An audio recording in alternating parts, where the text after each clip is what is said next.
2 days after our honeymoon, I saw the message that cracked my world open. It was a Tuesday morning, quiet, bright, almost painfully ordinary. The kind of day that should have felt like the soft beginning of forever. She was in the kitchen, making coffee, humming the same song she'd danced to at our wedding. I was still half asleep, scrolling through emails when her phone buzzed on the counter beside me. I didn't mean to look. It was instinct, a reflex after years of routine glances and shared screens.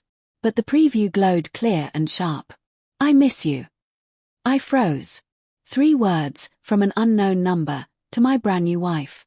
Before I could even breathe, she appeared beside me, her hair messy, a sleepy smile on her lips. "Morning," she said softly, reaching for the phone. I handed it to her without a word.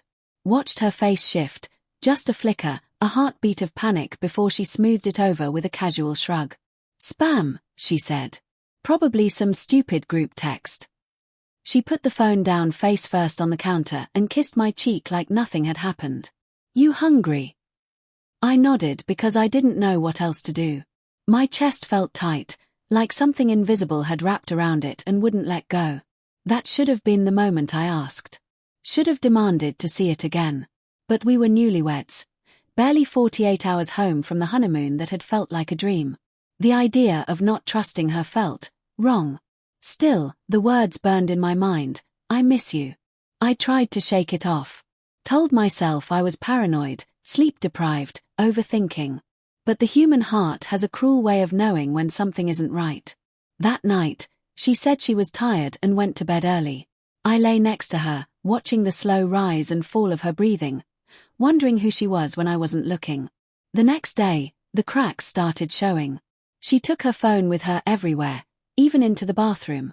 She used to leave it charging by the nightstand. Now, it was glued to her hand. When it buzzed, she tilted it away from me. When I asked what was funny, she said, "Just a meme from Sarah." She said it too quickly. By Thursday, I'd convinced myself I was losing it. Maybe marriage had made me weirdly possessive. Maybe I was inventing ghosts. But then, that evening, she left her phone on the sofa when she went to shower. My hands moved before my conscience caught up. I picked it up. My thumb hovered for a second before I unlocked it. Her passcode was still the same. That tiny act of trust made what I saw hurt even more.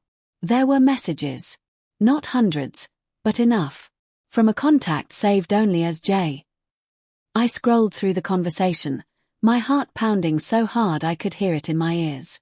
"J, you disappeared. Thought you'd block me for good." Her, "Can't talk right now. It's complicated." J, "I miss you. You don't just vanish like that after everything." Her, "Please don't text me. I got married." J, "I know. I saw the pictures. You looked beautiful."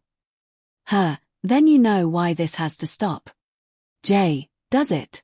You didn't sound so sure when you called last week." That last line nearly made me drop the phone. I felt something inside me unravel, slow and violent. The water stopped running. I panicked, set the phone back exactly how it was, and sat down like nothing had happened. My hands were shaking. When she came back out, wrapped in a towel, her hair dripping, she smiled like she hadn't just ripped my soul in half. "You okay?" she asked. "Yeah," I lied. "Just tired." We watched TV that night. She leaned against me, warm and familiar, and all I could think was, "Who were you talking to when I thought you were mine?" I barely slept. Every time I closed my eyes, I saw that message. "I miss you." I replayed her words during the wedding vows, "I choose you, always," and wondered if she'd already been thinking of him. By Friday, I couldn't stand it anymore. I had to know who he was. When she left for a quick grocery run, I opened her laptop. The same Apple ID. Same synced messages.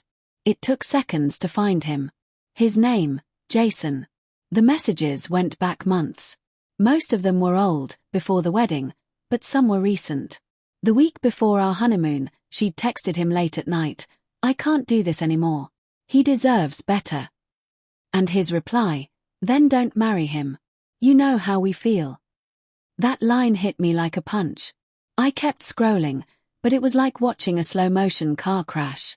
There were flirty messages, inside jokes, even a few Miss US exchanged back and forth.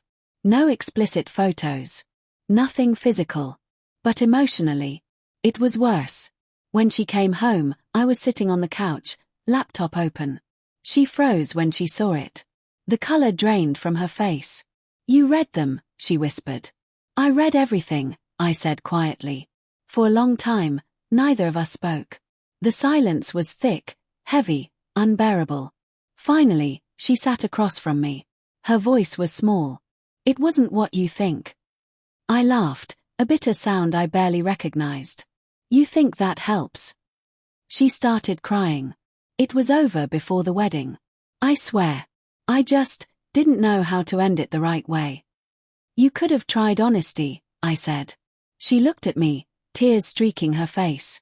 "I didn't cheat, Mark. Not physically. She paused, searching for words. "I loved him once. And I thought I was over it. But when we got engaged, he reached out, and it messed with my head." I stared at her. I wanted to scream, to throw something, to demand why she'd let me walk down that aisle thinking we were unbreakable. But all that came out was, "Why didn't you tell me?"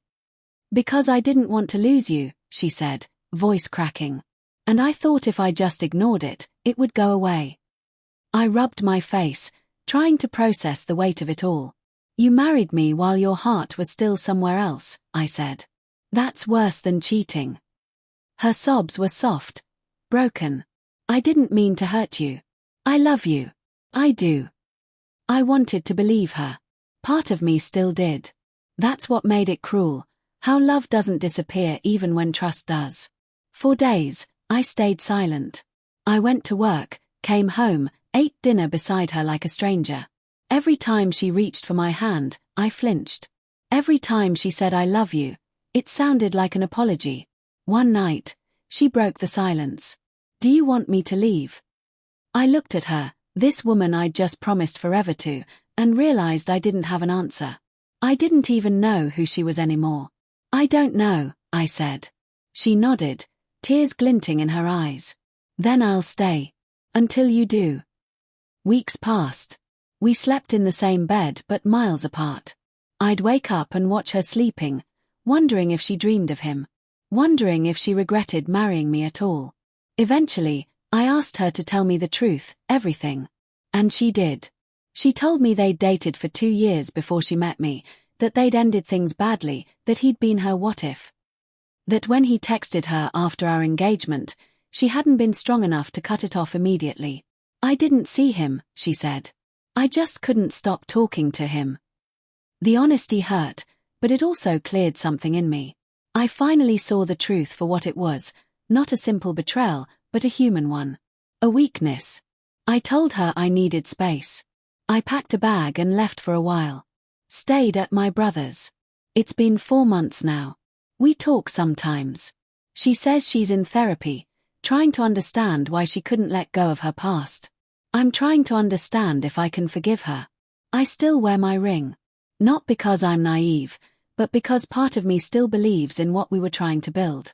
But every now and then, when my phone buzzes at night, I feel that same ache in my chest. That fear that love can vanish behind a single message you were never meant to see. And maybe that's the hardest truth of all. Sometimes the person who promises to love you forever is still haunted by the one who said goodbye first.